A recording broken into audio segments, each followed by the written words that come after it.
Assalamualaikum, apa khabar semua? Moga korang semua sihat. Alhamdulillah hari ni hujan dan saya tak boleh buat kerja luar. So, macam yang saya janjikan dalam video yang lepas, saya akan kongsikan dengan korang plan untuk saya punya kebun dapur untuk tahun ni. Hari ni satu hari bulan. Okey. Untuk tengok tahun baru ni. So, harap korang semua enjoy dengan perkongsian saya ni. Okay, sekarang saya nak lakarkan pada korang situasi posisi pokok-pokok dekat saya punya kebun dapur tu. Okay?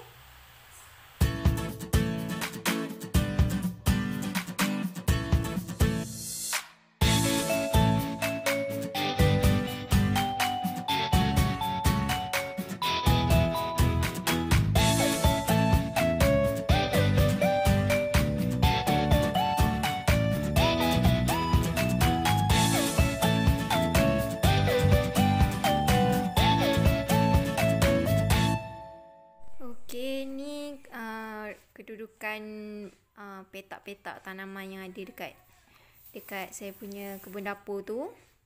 Okey, macam kat sini. Sini ada asparagus, serai. Sini ada halia, kunyit isi. Okey.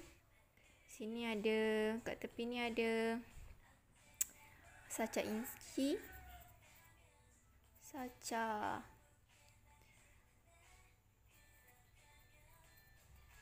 inci. Ada apa? Kacang hijau. Okey, sini kosong. Kat sini sikit ada halia. Okey, sini ada sorghum. Direct ni sorghum.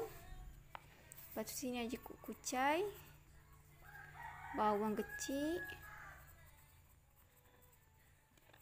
Sini ada kantan. Sini ada kacang botol. Sini ada ubi keling. Keledek. Kat sini pun ada keledek. Ada apa? Basil. Thai. Lepas tu sini ada pandan. Keladi. Kesum. Pegagai. Lepas tu kat sini ada bunga. Kat sini ada terung.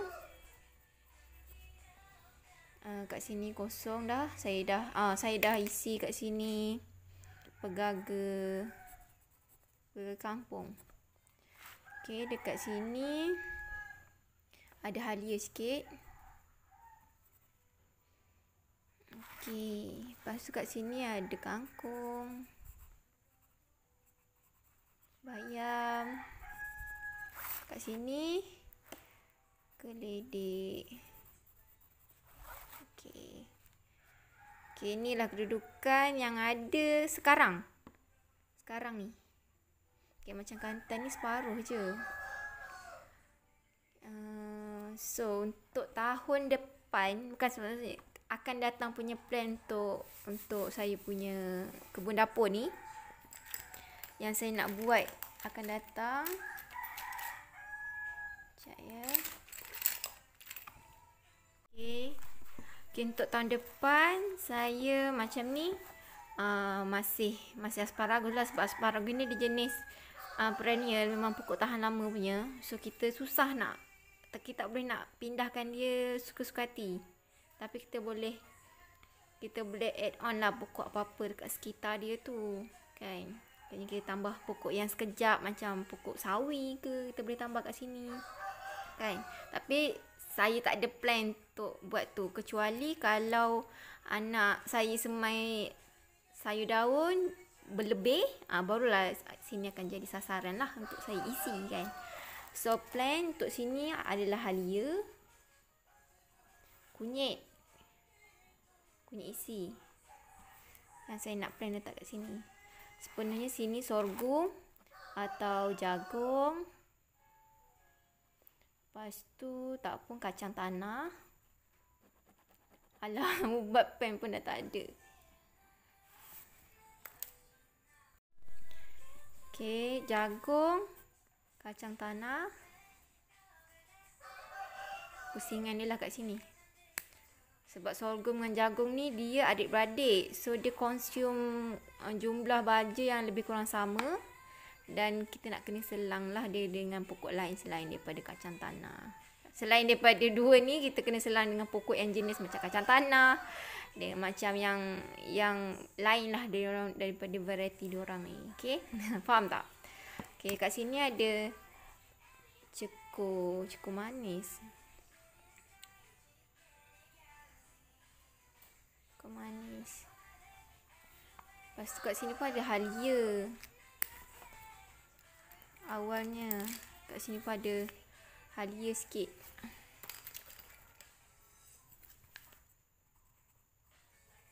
Yang ada sekarang. Tapi saya plan tu. Tapi anak-anak pokok sorghum saya dah letak lah dah kat sini sikit-sikit. Okay, tapi sorghum kan dia makan masa sekejap kan. Dia makan masa yang lama. Okay, so kiranya sebab halia ni dijangka bulan 8 saya harvest. So sepanjang bulan 8 dan tempoh 8 bulan dia membesar tu, saya akan selang-selikan dia dengan pokok yang sepatutnya ada kat sini lah. Kiranya kalau saya nak harvest nanti, diorang ni antara yang pertama saya akan tuai. Macam yang kat sini saya memang nak letak halia. So diorang ni antara saya akan jadikan dia sebagai baka semula lah. So diorang akan makan masa 11 bulan dekat kat sini. Macam ni kita bukan tempat dia asal kan. Jadi tempat yang kita aturkan tu bukan tempat dia. Jadi kita tuai dia cepat-cepat. Okay. Lepas tu kat sini pun sama. Sini cadangannya saya nak letak garlic dengan bawang. Kondisi tanah dekat sini dengan kat sini dan kat sini berbeza. Kat sini dia kurang pasir, kurang sekam bakar. Tapi dia banyak macam baju organik macam teh ayam, teh kambing. Diorang banyak lah kat sini. Kalau macam halia ni, diorang perlukan pasir lebih sikit untuk dia membesar, isi dia membesar. Sama dengan garlic lah. Dia perlukan tanah yang sangat proy supaya dia mudah untuk membesar. Tapi dia nak juga tanah yang tinggi nutrien kompos. Kan? Jadi kat sini kalau macam kat sini macam sorghum dengan jagung ni, dia tak perlu tanah yang terlalu peroy macam yang berpasir tu, sebab dia kan naik tinggi. Jadi dia perlukan tanah akar tu perlu kukuh dekat tanah tu, jadi diorang takkan tumbang. So kiranya kondisi keadaan tanah kat sini dengan tanah kat sini dia berbeza. Jadi sebab tu saya nak kena slowly aturkan. Macam ni sekarang ada halia kan. Jadi saya nak kena harvest dia cepat supaya saya boleh tambah tanah biasa kat sini. Tak pun saya elakkan supaya adanya lebihnya pasir ataupun sekam bakar kat sini. Jadi saya kena harvest diorang cepat-cepat lah, sebab diorang takkan mampu membesar dengan baik dengan keadaan tanah yang tu. Keadaan yang sekarang ni lah. Tapi kenapanya adanya halia ni kat sini, sebab hari tu saya tak ada tempat nak letak. Sebab sebelah sini dah penuh dengan jagung hari tu. Jadi saya terpaksa letak kat sini. Sebab masa tu halia yang saya dapat tu banyak kan. Sini pun sama.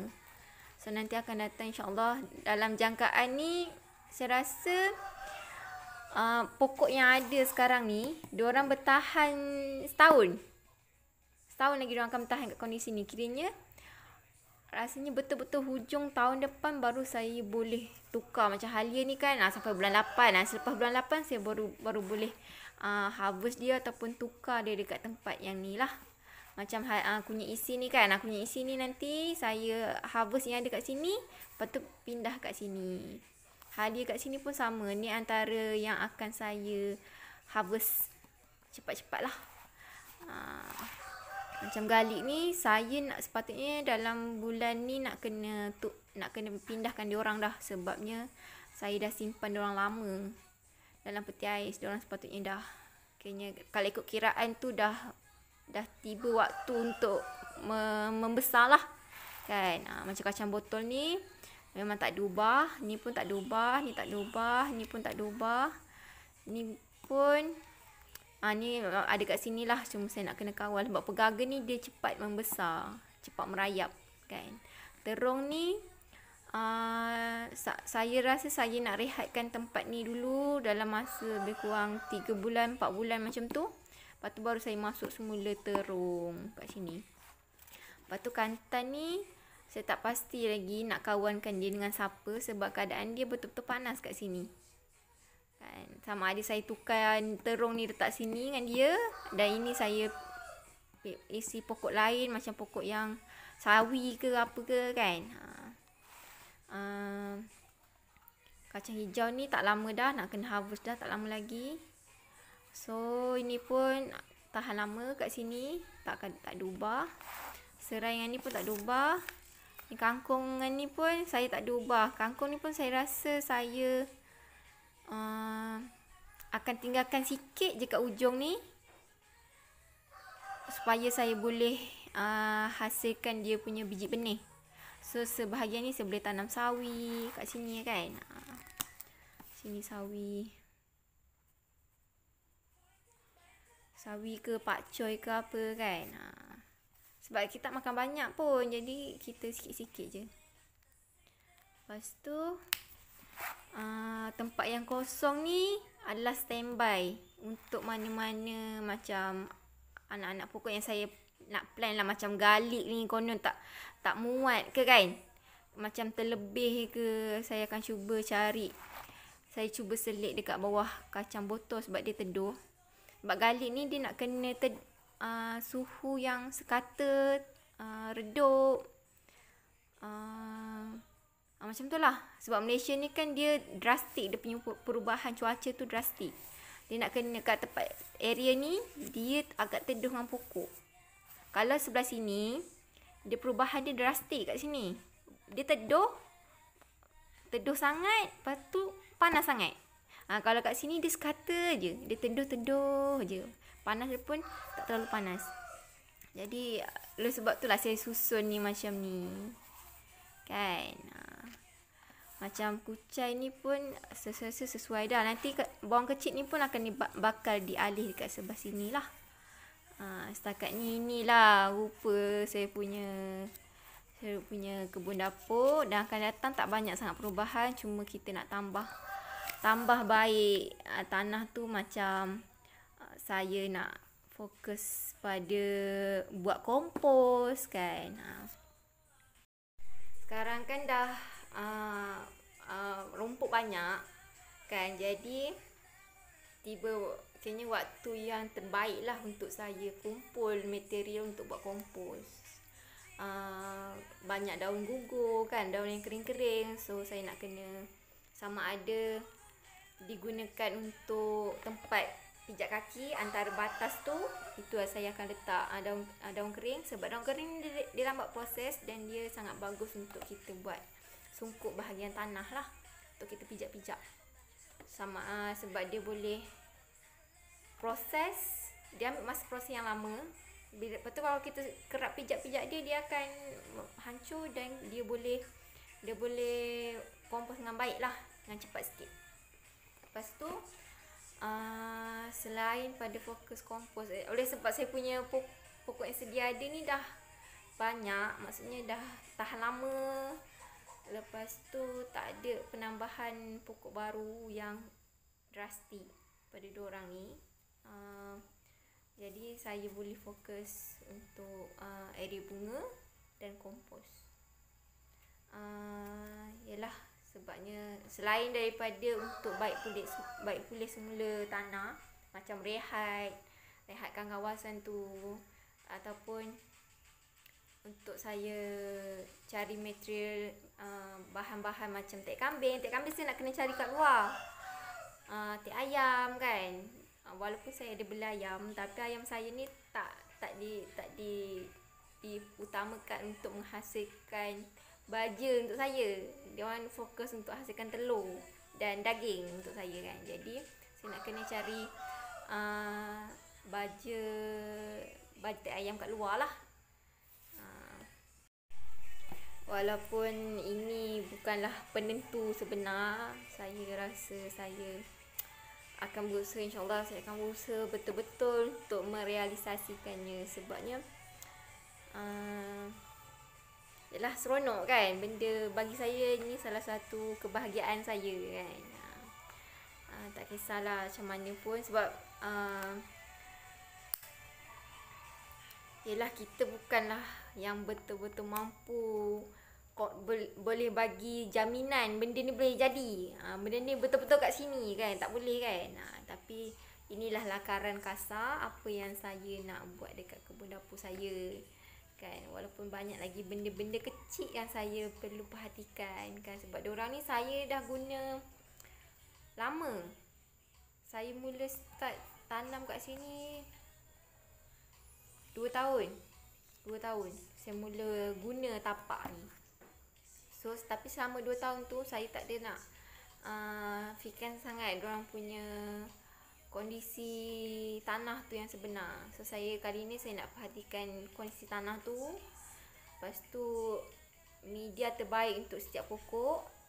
Lepas tu penjagaan dari secara organik lah. Tapi walaupun saya tak apa nak jaga sangat pun, saya tak kisah sangat pun kalau pokok saya tu nak kena makan ulat. Tapi bergantung lah kan, bergantung pada ke tahap kerosakan yang serangga tu bagi pada pokok saya kan. Paling tak adalah sampai saya tak merasa kan.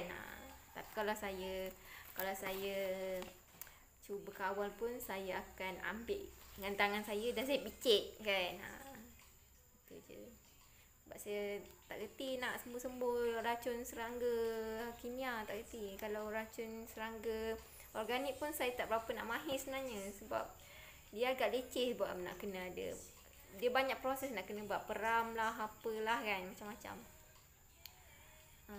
So insyaAllah moga saya punya perancangan ni berjalan lancar, dan moga saya ada semangat kudrat untuk merealisasikan impian ni, perancangan ni. Okey, dan saya doakan pada korang semua juga yang ada perancangan untuk tahun ni kan, yang ada perancangan untuk tahun ni untuk menanam. Saya doakan korang semua dipermudahkan, dikuatkan hati, dipermudahkan untuk proses dia kan. Sebab menanam ni dia ada cabaran dia sendiri. Walaupun kita rasa macam senang, sebabnya bila hati rasa, insyaAllah bila hati tu rasa nak, insyaAllah mudah kan. Lepas tu dengan keadaan kondisi negara kita yang masih dalam COVID ni kan, moga kita semua jaga akhlak kita. Moga dengan terjaganya akhlak kita, moga Allah tak muka dengan kita. Dan bila Allah tak muka dengan kita, dia lindungi kita daripada makhluk dia yang bernama COVID kan. Jadi semuanya datang kepada Allah, dan semuanya akan kembali pada Allah juga. InsyaAllah jumpa lagi dalam video akan datang. Saya Fatona dari Little Heaven Homestead. Assalamualaikum, bye.